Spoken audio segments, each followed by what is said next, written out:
예, 저희가 오늘은 데살로니가후서 1장 11절부터 12절을 보도록 하겠습니다. 데살로니가후서 1장 11절부터 12절을 통해서 이제 마음의 문제, 그러니까 모든 것은 이제 마음에 달렸다라는 주제로 한번 저희가 하나님의 말씀을 살펴보려고 합니다. 그래서 이 말씀을 통해서 저희가 올 한 해를 한번 돌아봤으면 합니다.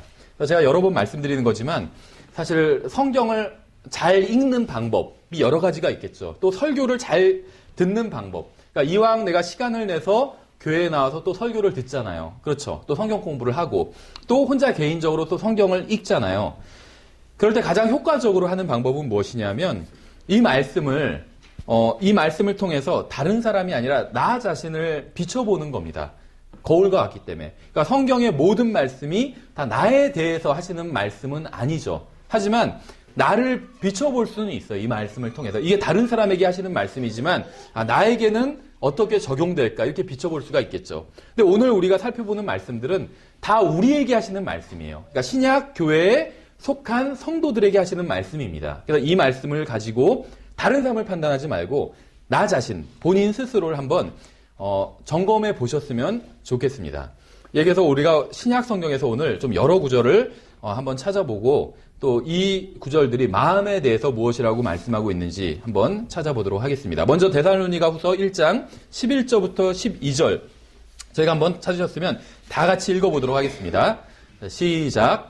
그러므로 우리도 항상 너희를 위하여 기도함은 우리 하나님께서 너희를 이 부르심에 합당한 자로 여기시고 자신의 선하심의 모든 선한 기쁨과 또 믿음의 일을 권능으로 성취하시게 하려 함이며 또 우리 하나님과 주 예수 그리스도의 은혜에 따라 우리 주 예수 그리스도의 이름이 너희 안에서 영광을 받고 너희가 그분 안에서 영광을 받게 하려 함이라.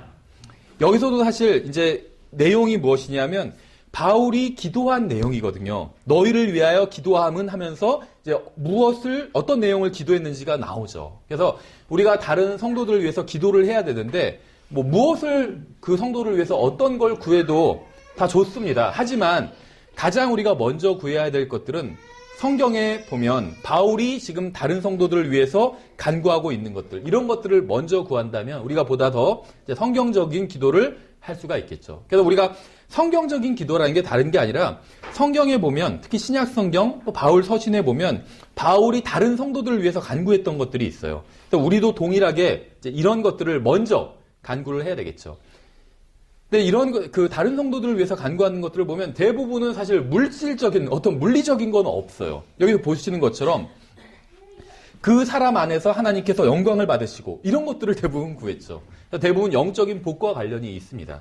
그럼 다른 사람에 의해서 물질적인 것들을 간구하면 잘못된 거냐? 그런 얘기를 하는 건 아닙니다. 그 사람을 위해서 기도하는 것 자체, 그 자체를 하나님께서 기뻐하신다는 거죠. 그렇죠? 예, 그래서 저희가 잠깐 기도하고 시작하겠습니다. 하나님 아버지, 저희들에게 말씀을 주셔서 감사드립니다. 주님의 말씀을 저희에게 가르쳐 주셔서 저희가 영적으로 성장해 나아갈 수 있도록 도와주시기 원합니다. 예수님의 이름으로 기도드렸습니다. 아멘. 신약 성경에서는 분명하게 구원은 하나님의 은혜로 받는다고 말씀하고 있습니다. 어떤 행위도 없이 믿음을 통해서 은혜로 받는다고 말씀하고 있어요. 하나님께서는 누구든지 예수 그리스도를 믿으면 영원한 생명을 값없이 주시겠다 이렇게 약속을 하셨습니다. 예수님께서는 우리를 위해서 십자가에 못 박혀 죽으시고 묻히시고 부활하셨죠. 그래서 만일 우리가 예수 그리스도를 우리의 구원자로 받아들인다면, 믿는다면, 마음으로 그분을 믿는다면 하나님께서는 우리에게 영원한 생명을 주시겠다 이렇게 성경은 분명하게 말씀하고 있습니다. 이렇게 구원은 값없는 선물입니다. 어느 누구도 행위로 구원받을 수 없기 때문에 하나님께서는 모든 시대의 모든 사람들에게 구원을 값없는 선물로 주셨어요. 그렇죠. 다만 구약과 신약의 차이는 구약은 하나님 앞에서 자기가 죄인이란 걸 인정하고 하나님께 용서를 구하면 구원을 받는다고 말씀을 드렸었죠. 근데 신약은 거기에 예수 그리스도의 피라는 게 더 이제 덧붙여졌다고 보시면 됩니다. 그래서 기본적인 복음의 구조는 같아요. 구약과 신약이 모두 다 하나님의 은혜로 믿음을 통해서 구원을 받습니다. 어느 누구도 단 1%의 행위로 구원받을 수는 없기 때문에 어느 누구도 하나님 앞에서 자랑할 수가 없죠. 그래서 구원받기 위해서 해야 하는 행위는 단 하나도 없습니다. 하나님께서는 원하는 사람들에게 공짜로 값없이 선물로 구원을 주시죠. 그런데 이제 구원을 값없이 선물로 받는다고 성경 분명하게 말씀하고 있는데 그 말씀을 하고 있는 동일한 신약 성경에서 구원받은 사람은 거룩한 삶을 살도록 부르심을 받았다는 사실도 증언하고 있다는 겁니다. 성경은 우리가 아무런 행위가 없이도 구원받을 수 있지만 동시에 구원받은 사람은 모두 죄에 대해 승리할 수 있다고 또 분명하게 말씀하고 있어요. 그러니까 무슨 말이냐면 구원받고 그것으로 끝이 아니라는 겁니다. 그게 다가 아니라는 거예요. 하나님께서 우리를 구원하신 목적은 단순히 죽어서 하늘나라에 가게 하기 위함이 아니라 그것 외에도 더 많은 것들이 있다는 거예요. 만약 우리가 구원받고 나서도 구원받기 전과 마찬가지로 동일하게 죄를 짓고 살아간다면 우리는 우리를 향한 하나님의 목적을 변질시키고 방해하는 것입니다. 왜냐하면 하나님의 목적은 단순히 우리를 구원하는 게 하나님의 목적이 아니기 때문에 그렇죠. 그래서 우리가 구원받았다는 사실에만 만족하고 산다면 그건 하나님의 목적을 우리가 망각하고 사는 거라는 것이죠. 우리가 오늘 읽은 본문에서 말씀하신 걸 한번 잘 보세요. 성경은 우리가 하나님의 은혜로 구원받았을 뿐만 아니라 그 은혜에 따라 주님께서 우리 안에서 영광을 받으시려 한다고 말씀하고 있어요. 주님께서 영광을 받으시는데 주님께서 영광을 받으시는 방법은 많이 있습니다. 천사들이 찬송을 드려서 영광을 받으실 때도 있었죠. 하지만 주님께서 원하시는 또 다른 방법은 무엇이냐면 우리 안에서 영광을 받으시는 거예요. 우리 안에서. 그렇죠. 우리가 단순히 죄를 짓지 않는 인생을 살 뿐만 아니라 하나님께 기쁨을 드리고 또 영광을 돌리는 삶을 살 수 있다고 말씀하고 있는 거예요. 그러니까 바울이 지금 기도하는 게 불가능한 내용이 아니잖아요. 그렇죠. 저 형제가 하늘을 날 수 있게 해주세요. 이런 거 기도하고 있지 않죠. 불가능한 내용을 기도하고 있지 않아요. 가능한 내용을 기도하고 있어요. 근데 그 가능한 내용이 무엇이냐면 우리 안에서 예수 그리스도께서 하나님께서 영광을 받으시는 것, 예수 그리스도의 이름이 우리 안에서 영광을 받으신 것, 이걸 위해서 기도하고 있다는 거예요. 그 말은 뭐냐면 그게 가능하다는 거예요. 예수님의 이름이 우리 안에서 우리를 통해서 영광 받으시는 것이 가능하다는 겁니다. 우리는 이전에 살았던 그 누구와 비교할 수 없을 정도로 하나님을 기쁘시게 하기가 정말 쉬운 시대에 살고 있습니다. 그렇죠? 만일 여러분이 구원받았다면 여러분 안에는 성령님께서 거하고 계십니다. 성령님께서는 여러분을 모든 진리 가운데로 인도해 주세요. 여러분이 구원받았다면 성경을 많이 알던 모르던 구원받은 지 오래됐던 아니던 나이가 많던 적던 상관없이 모두 다 여러분 안에는 성령님께서 거하고 계세요. 그렇죠? 그리고 그 성령님께서는 여러분을 진리 가운데로 인도해 주시겠다고 약속하셨습니다. 그러니까 만약에 여러분이 나는 진리 가운데로 인도받고 있지 못하는 것 같은데 이렇게 생각이 드신다면 그건 성령님 잘못은 아니라는 거예요. 성령님께서 약속을 지키지 못하시는 분이 아니기 때문에. 그렇죠.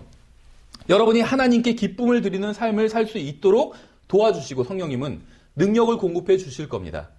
구약시대의 성도들은 이러한 기회를 받은 적이 없어요. 구약시대의 성도들도 성령님께서 그 안에 들어오신 적은 있죠. 일시적으로. 그러나 또 사울 같은 경우도 성령님이 하나님의 영이 떠나셨다고 말씀하고 있잖아요. 그렇죠. 우리가 교리적으로 그것이 무엇을 의미하는지 지금 다 공부할 수는 없겠지만 신약 시대에 우리가 성령님을 받은 것과는 분명히 다른 형태라는 건 충분히 알 수가 있겠죠.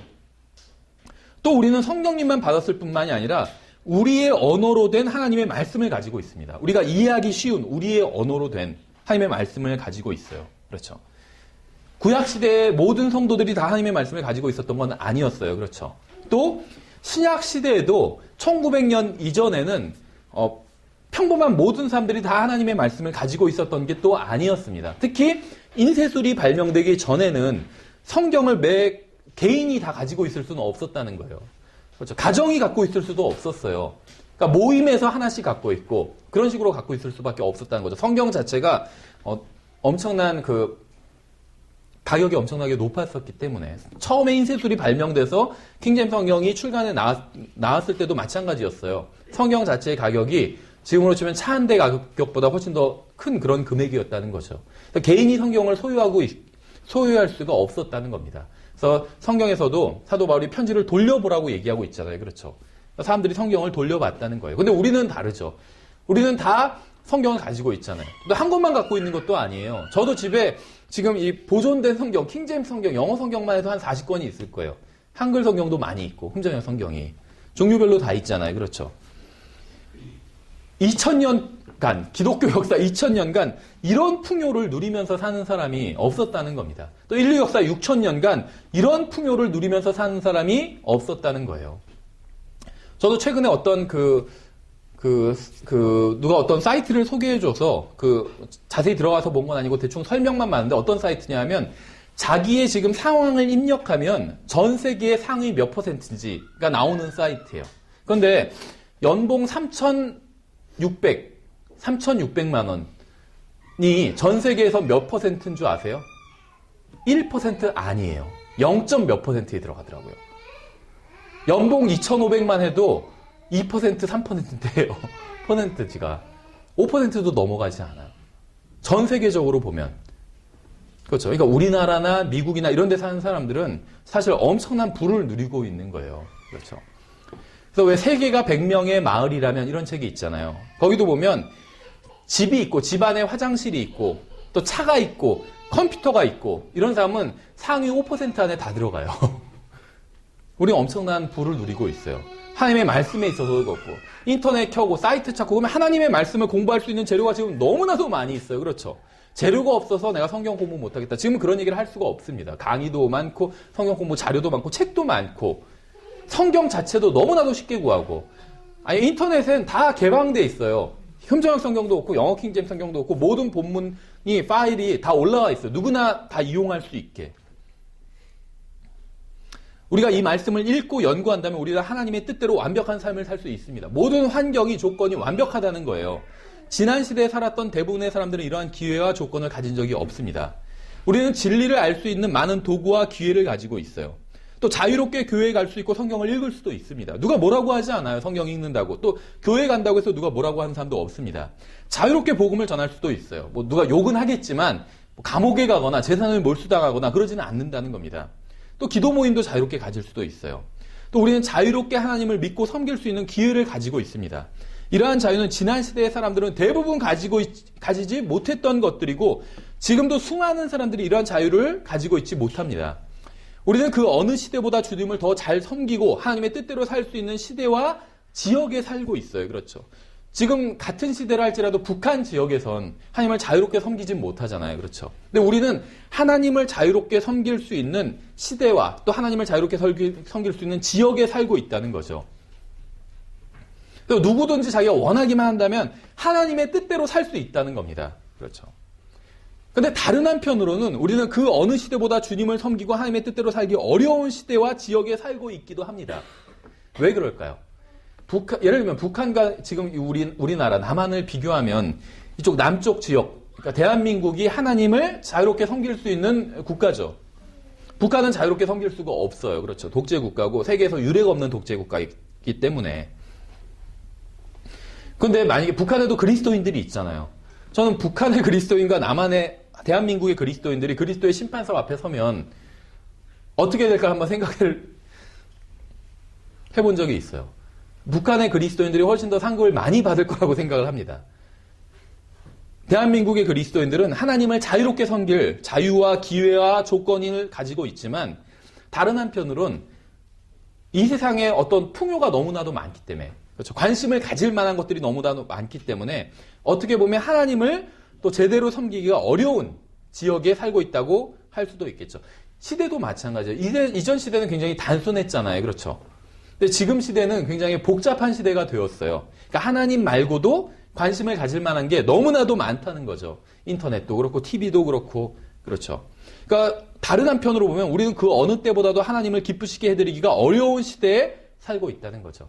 근데 지금 내가 하나님을 기쁘시게 해드리고 하나님의 뜻대로 사는 게 쉽냐 어렵냐는 결국 마음에 달렸다는 겁니다.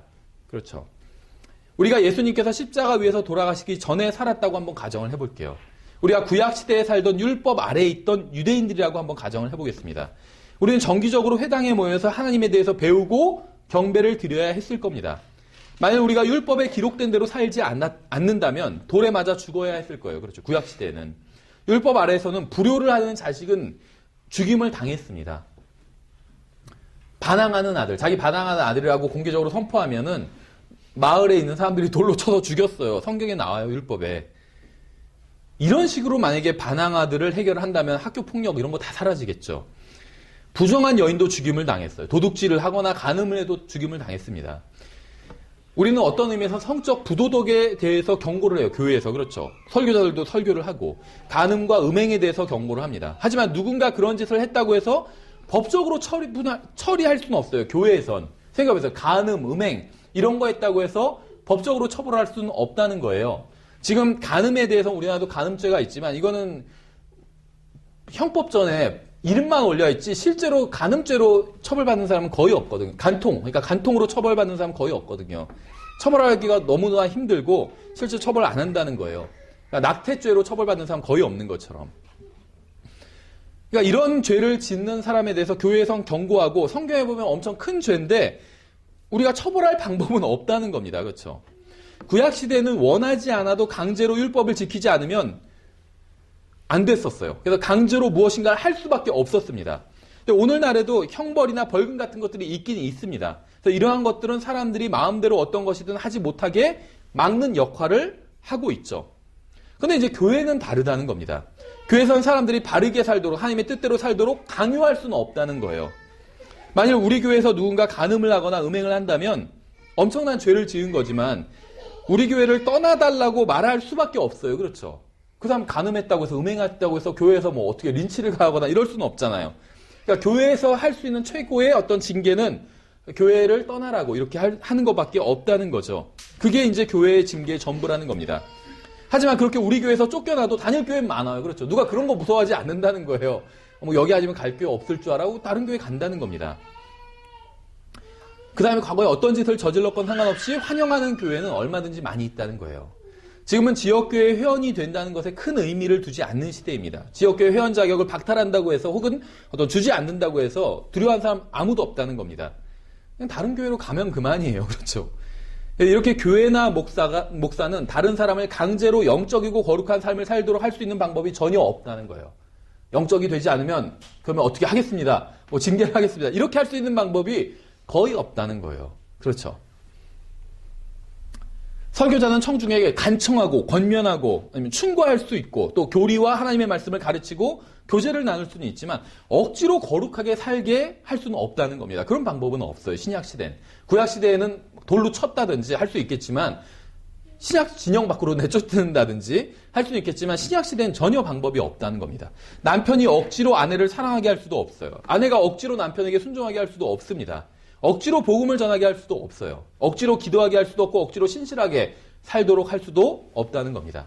우리가 억지로 영적으로 되고 신실하고 거룩하게 살도록 강제하거나 강요하는 어떤 방법도 없고 존재도 없다는 거예요. 존재도. 성경에 의하면 우리가 하나님의 뜻대로 사는 유일한 방법은 하나님을 스스로 사랑하는 방법밖에 없습니다. 우리가 주님을 기쁘시게 하기 위해서는 먼저 주님을 사랑하는 방법밖에 없어요. 우리가 주님의 이름의 영광을 돌리는 유일한 방법은 주님을 사랑하는 방법밖에 없습니다.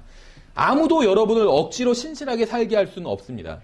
여러분은 구원받고 나서도 예수님께서 십자가 위에서 죽지 않으신 것처럼 살 수도 있고 하나님의 은혜를 전혀 받지 않은 것처럼 살 수도 있고 성경이 전혀 사실이 아니고 또 예수님께서 다시 오시지 않을 것처럼 살 수도 있다는 겁니다.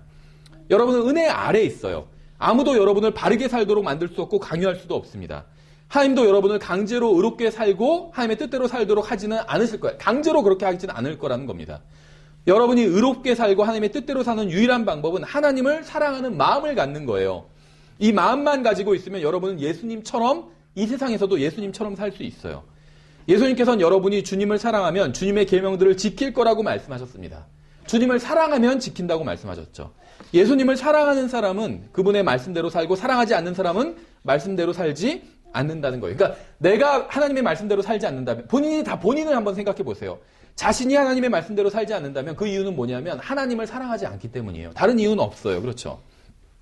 어렸을 때는 부모님 때문에 억지로 교회에 다닐 수 있지만 성인이 되고 나면 누구도 강제로 교회에 끌고 올 수가 없습니다. 아이들이 성인이 되어서도 계속해서 교회에 다니게 하고 싶으시다면 어렸을 때부터 예수님을 사랑하게 만들면 돼요. 그럼 교회 오지 말라고 해도 교회 다닌다는 거죠. 딸이 성적으로 방탕하지 않고 순결하고 깨끗하게 자라기를 원한다면 예수님을 사랑하게 만들면 됩니다. 예수님을 사랑하는 마음이 모든 부도덕과 성적 타락으로부터 지켜줄 거예요. 성경을 가르치고 본을 보이고 격려하고 경고하고 기도해 줄 수도 있지만 의롭고 거룩하게 살면서 하나님을 기쁘시게 하는 인생을 사는 것은 전적으로 개인의 마음에 달려있기 때문에 아무리 가르치고 부모님이 엄하게 해도 딸이 방탕하게 살고자 하면 방탕하게 살게 된다는 거예요. 하지만 예수님을 사랑하는 마음을 가지고 있다면 방탕한 삶을 살지 않게 된다는 겁니다. 그러니까 마음속에 무엇이 있느냐에 달려있다는 거예요, 인생이. 성경을 아는 것도 정말 중요하지만 그것은 전혀 충분하지 않습니다. 성경을 알아도 다른 사람의 물건을 훔치거나 사기를 치거나 간음하거나 거짓말을 할 수 있기 때문에 성경을 알아도 복음을 전하지 않거나 기도하지 않거나 헌금을 하지 않거나 선교사를 지원하지 않을 수도 있어요. 성경을 알아도. 만일 마음이 변화되지 않는다면 우리가 어떻게 살아야 하는지 안다고 해서 우리의 인생이 달라지는 것은 아니라는 것이죠. 문제는 마음에 달려 있어요. 모든 문제는 하나님을 사랑하는지 아닌지에 달려 있다는 겁니다. 로마서 6장을 한번 볼게요. 자, 읽어보겠습니다. 굉장히 중요한 구절인데 로마서 6장 13절부터 한번 제가 17절까지 한번 읽어볼게요. 이렇게 되어 있어요. 또한 너희 지체를 불의의 도구로 죄에게 내주지 말며 오직 너희 자신을 죽은 자들로부터 살아난 자로서 하나님께 드리고 너희 지체를 의의 도구로 하나님께 드리라. 너희가 율법 아래 있지 아니하고 율법 아래 있으므로 은혜 아래 있으므로 죄가 너희를 지배하지 못하리라. 그런즉 어찌하리요? 우리가 율법 아래 있지 아니하고 은혜 아래 있으므로 죄를 지으리요? 결코 그럴 수 없느니라. 너희 자신을 누구에게 종으로 내주어 순종하게 하면 너희가 순종하는 그 사람의 종이 되는 줄을 너희가 알지 못하느냐. 혹은 죄의 종으로 사망에 이르고 혹은 순종의 종으로 의에 이르느니라. 그러나 하나님께 감사하리로다. 너희가 죄의 종이었으나 너에게 전달된 교리의 그 틀에 마음으로부터 순종하고 이렇게 말씀하고 있죠. 사도 바울은 로마서에서 은혜 아래 있는 성도들에게 지금 이야기를 하고 있습니다. 그들의 손은 그들의 것이기 때문에 무엇이든 마음대로 할 수 있어요. 그들의 발도 그들의 것이기 때문에 원하는 곳에 갈 수 있습니다. 그들의 눈도 그들의 것이기 때문에 원하는 것을 볼 수 있어요. 그들의 인생도 그들의 것이기 때문에 마음대로 살 수 있습니다. 마음이 죄로 가득 차 있다면 죄를 짓게 될 거예요, 결국. 마음이 예수 그리스도로 가득 차 있다면 의롭게 살게 될 겁니다. 구원받았다고 해서 자동으로 의롭게 살게 되는 것이 절대 아니라는 겁니다. 죽어서 하늘나라에 가는 것은 사실이지만 이 세상에서 자동으로 의롭게 살게 되는 것은 아니라는 겁니다.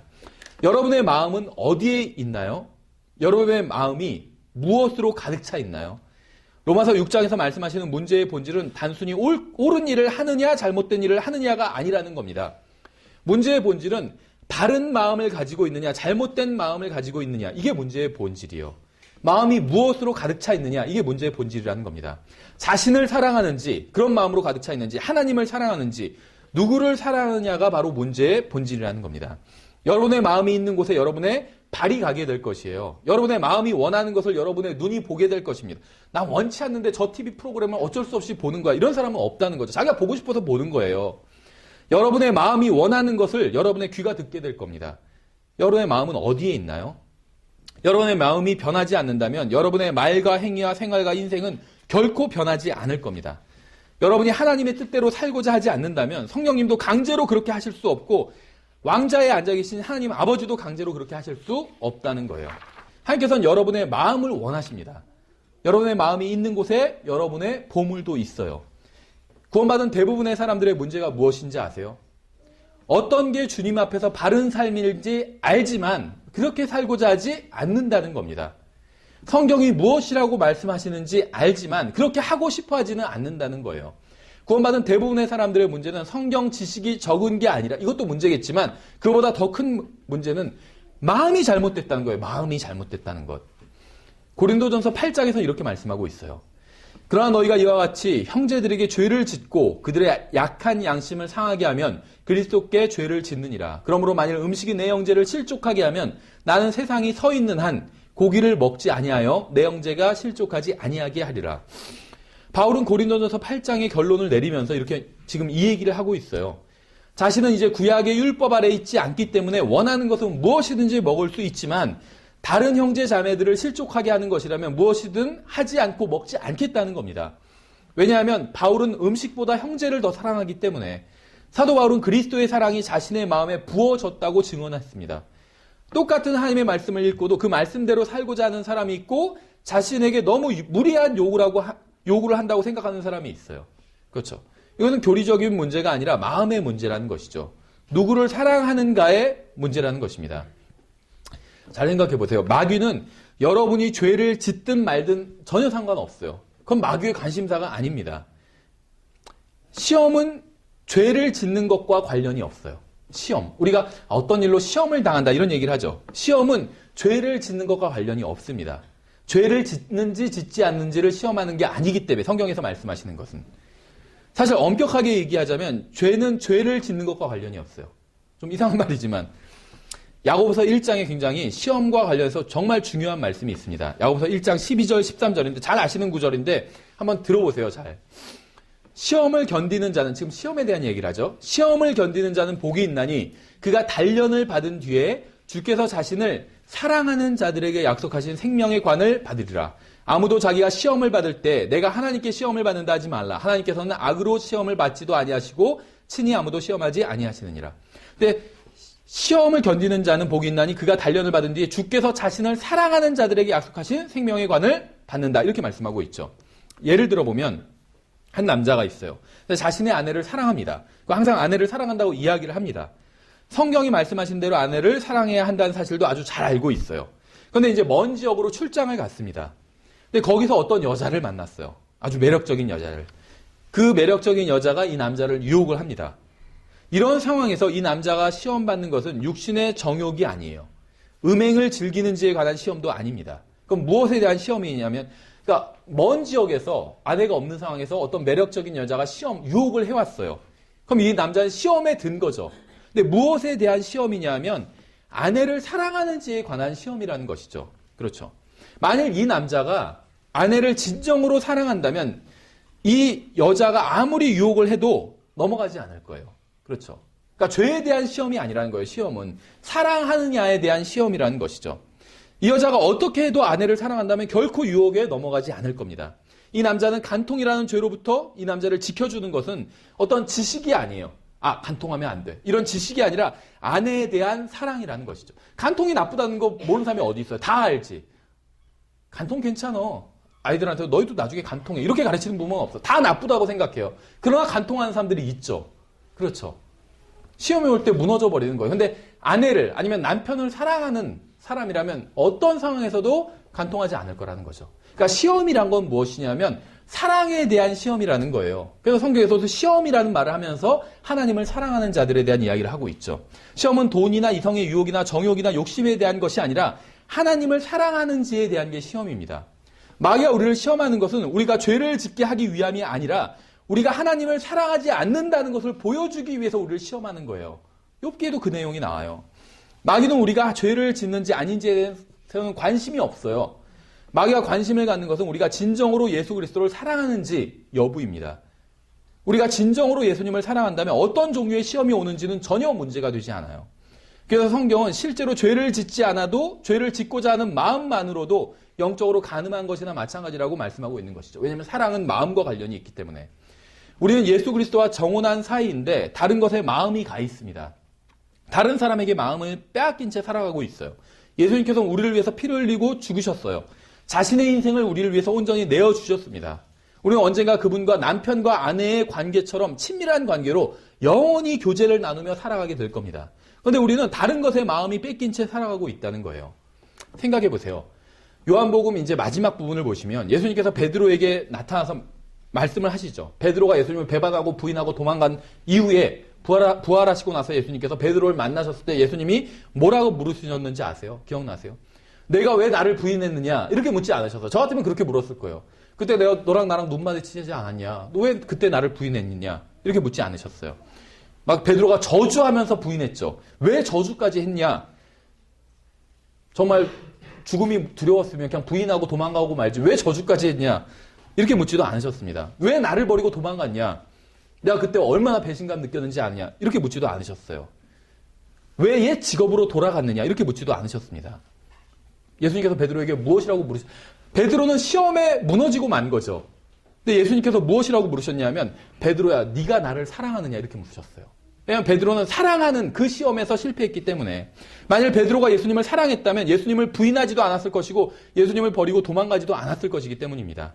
만일 베드로가 예수님을 사랑했다면 예수님을 부인하지 않고 또 옛 생활로 돌아가지도 않았을 것이에요. 예수님께서는 베드로에게 시험에 들지 않도록 깨어서 기도하라고 말씀하셨어요. 그렇죠. 잡혀가시기 바로 직전에 시험에 나를 부인하게 되지 않도록 깨어서 기도하라 이렇게 말씀하신 것이 아니에요. 시험에 들지 않도록 깨어서 기도하라고 하셨어요. 근데 베드로는 결국 그 시험에 졌다는 거죠. 왜 시험에 넘어갔냐 하면, 실패했냐 하면 예수님을 사랑하지 않았기 때문에. 그래서 예수님께서는 베드로를 만나자마자 그 질문을 하신 거예요. 네가 나를 사랑하느냐? 그 질문을 하셨다는 거죠. 베드로는 예수님을 사랑한다는 말은 했을지 몰라도 그 사실을 입증하는 데 실패했습니다. 그렇죠. 생각해 보세요. 아내가, 남편이 사랑한다고 얘기는 하지만 다른 여자와 남자와 놀아난다면, 한마디로. 그러면 사랑하는 걸 입증하는 데는 실패한 거죠. 거짓말했다는 거예요, 결국엔. 배반하고 부인하고 도망간 베드로에게 예수님께서는 다른 것은 묻지 않으셨어요. 그건 중요하지 않아요. 왜 도망갔느냐? 그건 중요하지 않아요. 자기를 사랑하느냐고 물으셨습니다. 왜 죄를 지었냐고 묻지 않으시고 자신을 사랑하냐고만 물으셨어요. 왜냐하면 마음의 모든 문제가 마음에 달려있기 때문에. 하나님을 사랑하느냐, 이거에 모든 문제가 달려있어요. 고린도후서 5장도 제가 한번 읽어볼게요. 10절부터 읽어보시면 그리스도의 심판석에 대한 말씀이에요. 우리가 반드시 다 그리스도의 심판석 앞에 나타나리니 이로써 각 사람이 좋은 것이든 나쁜 것이든 자기가 행한 것에 따라 자기 몸 안에 이루어진 것들을 받으라. 자기 몸 안에서 이루어진 것들을 받는데요. 그런즉 우리가 주의 두려움을 알므로 사람들을 설득하거니와 우리가 하나님께 밝히 드러났고 또 너희 양심에도 밝히 드러난 줄로 나는 확신하노라. 우리가 다시 너희에게 우리 자신을 추천하지 아니하고 오히려 우리를 대신하여 자랑할 기회를 너희에게 주노니 이것은 마음으로 자랑하지 아니하고 외모로 자랑하는 자들에게 너희가 무엇인가 대답하게 하려 함이라. 그리스도의 심판석 이야기를 하면서 마음에 대한 이야기를 하고 또 우리 안에서 일어난 일에 대한 이야기를 하고 있죠. 단순히 교회에 다니는 것과 그리스도인의 삶을 사는 것과는 엄청난 차이가 있습니다. 교회를 망치는 대부분의 사람들은 교회 밖에 있는 사람이 아니라 교회 안에 있는 사람들이에요. 바른 교리를 믿고 바른 성경을 사용하지만 바람을 피우는 사람도 있어요. 그렇죠. 바른 교리, 바른 성경을 믿지만 바람 피우고 사기치고 도둑질하고 거짓말하고 이런 사람들이 있습니다. 겉으로 보이는 것과 비교할 수 없을 정도로 중요한 것이 바로 마음입니다. 우리가 바르게 살도록 강권하는 것은 율법이 아니라 그리스도의 사랑이에요. 그래서 14절에 이렇게 되어 있어요. 이는 그리스도의 사랑이 우리를 강권하시기 때문이다. 그리스도의 심판석 얘기를 하면서 마음에 대한 얘기를 하고 있고 그리스도의 사랑 이야기를 하고 있어요. 우리가 이같이 판단하노니 곧 한 사람이 모든 사람을 위하여 죽었으면 모든 사람이 죽었느니라. 그분께서 모든 사람을 위하여 죽으신 것은 살아있는 자들이 이제부터는 자기들을 위하여 살지 아니하고 오직 자기들을 위하여 죽었다가 다시 일어나신 분을 위하여 살게 하려 함이라. 그리스도의 심판석은 우리가 앞으로 치러야 될 가장 큰 시험입니다. 근데 여기서 시험 문제만 공개된 것이 아니라 정답까지도 공개되어 있어요. 그리스도의 심판석을 이야기하는 그 문맥에서 마음에 대한 이야기를 하고 있고 그리스도의 사랑에 대한 이야기를 하고 있어요. 그래서 우리의 마음이 그리스도의 사랑으로 가득 차 있다면 우리는 자신을 위해서 살지 않고 우리를 위해서 죽었다가 다시 살아나신 분을 위해서 살게 된다는 거예요. 그러면 그리스도의 심판석은 완전히 완벽하게 준비가 되는 것입니다. 문제와 정답이 다 공개되어 있어요. 저는 언젠가 그리스도의 심판석 앞에 서게 될 것입니다. 그리스도의 심판석을 가장 잘 대비하는 유일한 방법은 예수님에 대한 사랑으로 마음을 가득 채우는 거예요. 누구든지 예수님을 자신의 구원자로 받아들이면 구원받습니다. 하지만 구원받는다고 해서 자동으로 하나님의 뜻대로 살게 되는 것은 절대로 아닙니다. 여러분은 하나님을 기쁘시게 하는 삶을 살고 다른 사람들에게 도움이 되고 복이 되는 삶을 살 수 있다는 거예요. 예수님을 믿고 예수님을 구원자로 받아들인 분들은 누구나 다 하나님을 기쁘시게 하는 삶을 살 수 있는 기회와 조건을 지금 다 가지고 있어요. 여러분의 마음이 예수님에 대한 사랑과 그분의 사랑으로 가득 차 있다면 여러분은 그리스도의 심판석에서 책망받을 것이 하나도 없는 상태가 된다는 것이죠. 여러분이 하나님의 뜻대로 사는 것은 쉬울 수도 있고 어려울 수도 있습니다. 여러분의 마음에 달렸어요. 여러분의 마음이 예수님을 사랑하는 마음으로 가득 차 있다면 그 어떤 시험이 와도 상관이 전혀 없을 겁니다. 그렇죠. 정말 내가 아내를 사랑한다면 얼마나 예쁜 여자가 와도 상관이 전혀 없게 된다는 거죠. 하지만 여러분이 예수님을 사랑하지 않는다면 조그만 시험에도 무너져 내릴 거예요. 그리고 하나님의 뜻대로 사는 것은 정말 불가능하게 보일 겁니다. 여러분이 이 세상에서 하나님의 뜻대로 의미 있게 사는 문제는 여러분의 마음에 달려 있어요. 아무도 여러분이 억지로 예수님을 위해서 살게 할 수는 없습니다. 여러분이 죄를 짓는 것을 그만두게 할 존재도 아무도 없어요. 성령님도 그렇게 안 하실 것이고 하나님 아버지도 그렇게 안 하실 거예요. 그건 여러분 마음에 달려 있다는 거예요. 여러분의 마음은 무엇으로 가득 차 있습니까? 예수님께서는 그리스도의 심판석에서 베드로에게 했던 동일한 질문을 저는 우리에게도 동일하게 하실 거라고 생각을 합니다. 네가 나를 사랑했느냐? 그렇죠? 그럼 우리의 인생이 펼쳐져 보여질 거예요. 아마 그리스도의 심판석에서. 그러면서 네가 나를 사랑했느냐? 거짓말하지 못하겠죠. 사랑했는데 왜 저렇게 살았냐 하면 할 말이 없잖아요. 그렇죠? 올 한 해 여러분이 하나님 앞에서 어떻게 사셨는지 점검을 해보셨으면 좋겠어요. 그래서 내년에 우리가 올 한 해 하나님의 뜻대로 살지 못했다면 내년에는 저희가 하나님의 뜻대로 살아야 되지 않겠습니까? 왜냐하면 주님께서 언제 오실지 모르지만 분명한 건 올해보다 내년이 주님께서 오실 때가 더 가깝기 때문에. 그렇죠? 언제 오실지 모르지만 그건 분명하잖아요.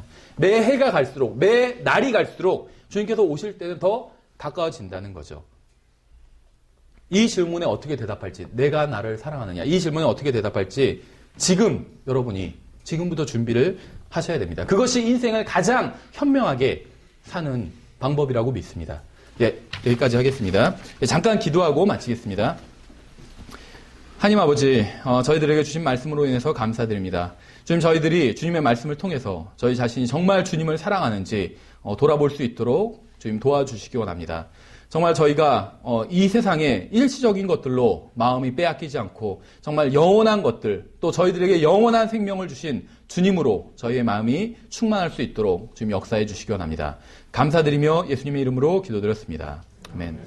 예, 다 같이 일어나셔서 찬송가 498장 찬양하시고 오전 예배를 마치도록 하겠습니다.